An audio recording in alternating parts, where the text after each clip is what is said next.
ભડિયાદ ઉરસરી પ્રસંગે સેન્ટ્રલ મેદની કમિટી દ્વારા પગપાળા યાત્રાનું આયોજન કરવામાં આવ્યું છે, જેનું પ્રસ્થાન ચાવડી ગેટ ખાતેથી વાતે ગાતે કરાવવામાં આવ્યું હતું। સેન્ટ્રલ મેદની કમિટી દ્વારા ભાવનગરથી ભડિયાદ ઉરસરી પ્રસંગે પગપાળા મેદનીનું આયોજન કરવામાં આવે છે। આ પગપાળા મેદનીનું ઝુલસ ચાવડી ગેટ ખાતેથી વાતે ગાતે મહાનુભાવોની ઉપસ્થિતિમાં રવાના થયું હતું। બાદ ઝુલસ વિજય ટોકીજ, વડવાનેરા, સેલારસા ચોક, અલકા ટોકીજ થઈ કુંભારવાડા પહોંચ્યું હતું। આ ઝુલસના રૂટ દરમિયાન તમામ જગ્યાઓ ઉપર ઝુલસનું ઠેર ઠેર આવકારવામાં આવ્યું હતું, જ્યાં શ્રદ્ધાળુઓએ દોમ દાદા દોમ બોકારીના નાદ સાથે ભડિયાદ સુધીની યાત્રાનો પ્રારંભ કર્યો હતો।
દર વર્ષની પરંપરા મુજબ આપણે ભાલ વિસ્તારમાં આવેલા વડિયાદમાં જે હજરત રોશન જમીન સહિત મહેમૂદ શાહ બુખારી દાદાનો ઉર્સ શરીફ છે, આપણે દર વર્ષે ભાવનગરથી વડિયાદ પગપાળા મેદની રવાના થાય છે.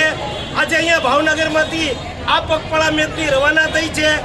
આવતા રવિવારે આ મેદની મહેમૂદ શાહ બુખારી દાદાના દરબારમાં પહોંચશે વડિયાદ.